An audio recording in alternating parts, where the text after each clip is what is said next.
Nusantara.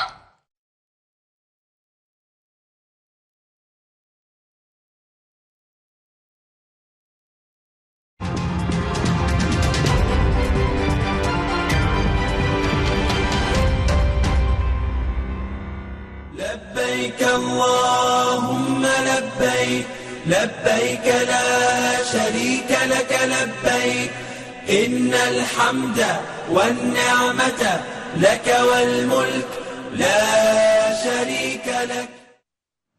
Saudara, jelang berakhirnya pemberangkatan jemaah haji gelombang pertama di Asrama Haji Embarkasi Surabaya, masih ada 20 jemaah yang tertunda keberangkatannya. 20 jemaah yang masih tertunda, diantaranya 10 jemaah sakit dan 10 jemaah pendamping. Pergantian kursi kosong yang ditinggal jemaah sakit sedikit mengalami kendala karena adanya aturan syarikah dan membutuhkan waktu lama untuk mendatangkan jemaah pengganti ke asrama haji. Jemaah tunda berangkat karena sakit akan tetap diberangkatkan bersama kloter berikutnya yang masih satu syarikah. Namun harus dipastikan kondisi kesehatan pulih dan layak terbang.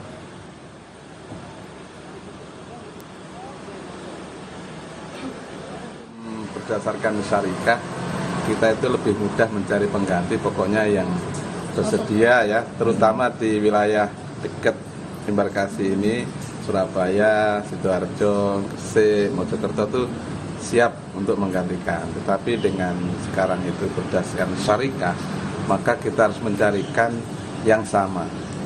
Nah, oleh karena itu kami merubah jadwal yang semula berbasis kabupaten kota, kami rubah berbasis syarikah.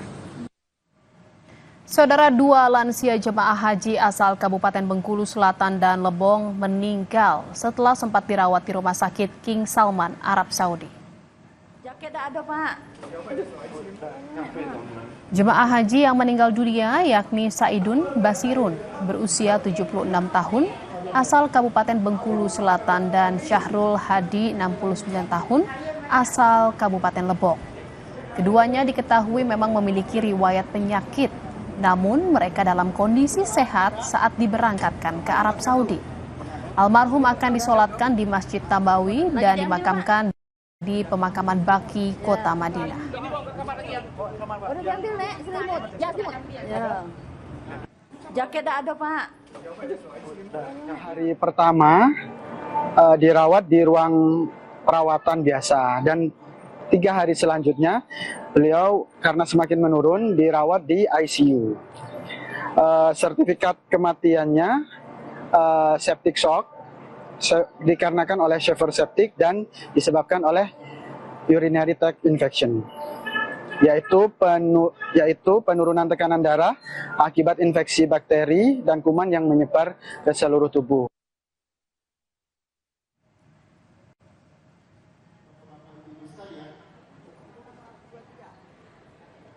Dan saudara, seorang jemaah haji kloter 1 embarkasi Makassar meninggal di Madinah. Rahmat Selamat yang berasal dari Maros tergabung dalam kloter 12 berangkat ke Tanah Suci pada 9 Mei lalu. Dari keterangan petugas haji di Madinah, almarhum mengeluhkan sesak nafas pada Rabu sore dan sempat mendapatkan perawatan. Namun kondisinya terus menurun dan meninggal pada Rabu 14 Mei 2025. Hingga saat ini jumlah jemaah haji asal Makassar yang meninggal berjumlah 2 orang.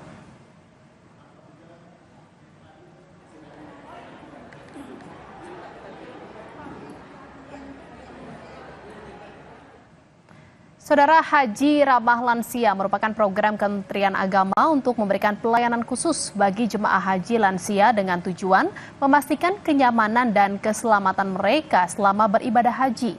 Dan untuk mengetahui langkah-langkah petugas haji untuk kenyamanan jemaah haji lansia, sudah bergabung bersama kami jurnalis Kompas TV ada Melvi Mayfitri dari Madinah, Arab Saudi.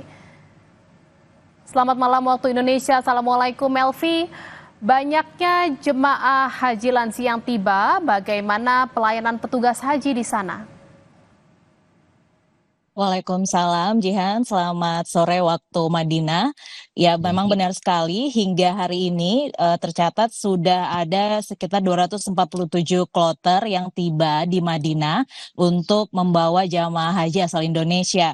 Nah, dari total jemaah haji yang tiba itu sebanyak 98.000 lebih jemaah. 21.000, hampir 21.000 diantaranya itu merupakan lansia. Nah, memang dengan moto atau juga Haji Ramah Lansia di tahun ini, di mana Kementerian Agama juga memberikan fokus khusus kepada para jemaah haji lanjut usia, di mana petugas haji juga dimaksimalkan untuk membantu lansia, jemaah haji lansia, mulai dari pendaratan di turun dari pesawat, terus mereka masuk ke ruang tunggu, sampai nanti mereka diantar ke bus dan sampai ke hotel-hotelnya. Nah, dari jumlah petugas sendiri yang ikut membantu, berusaha untuk membantu maksimal seluruh jamaah haji yang tiba di Bandara Madinah khususnya, bisa saya informasikan bahwa berbagai langkah diupayakan untuk menjamin kenyamanan para jemaah haji khususnya lansia, baik itu mereka yang harus menggunakan bantuan khusus dengan kursi roda, atau mereka juga harus dibopong secara khusus gitu, mungkin karena kelelahan atau faktor mereka tidak bisa berjalan karena kondisi fisiknya yang terbatas. Tapi itu bisa dipastikan bahwa bagaimana petugas berusaha untuk melayani jamaah haji yang tiba dan bisa memaksimalkan mereka sampai nanti beribadah hingga puncak haji dan Armusna nanti. Dan informasi lainnya yang juga perlu diperhatikan untuk para pendamping jamaah haji atau jamaah haji sendiri dan juga jamaah haji lansia adalah mengenai perubahan cuaca, ya, di mana suhu di Madinah ini sudah sedikit lebih teduh gitu ya, karena udah menjelang maghrib di sini. Tapi tadi siang itu cuaca di Madinah sampai dengan 42 derajat Celcius. Nah, perubahan cuaca antara Indonesia dengan Madinah atau nanti sampai ke Mekah dan di Armusna itu lagi-lagi menjadi concern tidak hanya oleh petugas haji tapi juga para tenaga medis di klinik ataupun juga para dokter yang selalu sedia untuk memberikan fasilitas layanan kepada jemaah haji. Diingatkan bahwa untuk jemaah haji untuk tetap menjaga kondisi fisiknya, cukup istirahat, tidak memaksimalkan tidak memforsir gitu ya, maksud saya tidak memforsir kegiatannya sebelum puncak musim haji atau Armusna nanti. Kenapa? Karena ini menjadi hal yang perlu diperhatikan mengingat masih cukup panjang ya masanya, hampir 3 minggu menjelang puncak haji atau Armusna. Jadi walaupun mereka sudah tiba di Madinah, berusaha untuk melakukan ibadah-ibadah sunnah di sekitar Masjid Nabawi ataupun di tempat mereka beristirahat di hotel, tapi juga tetap harus memperhatikan kondisi fisiknya. Jihan. Baik, terima kasih atas laporan Anda jurnalis Kompas TV, Melvi Mayfitri dari Madinah, Arab Saudi. Selamat bertugas kembali. Labbaik Allahumma labbaik, labbaik la syarika laka labbaik, innal hamda wan ni'mata laka wal mulk la syarika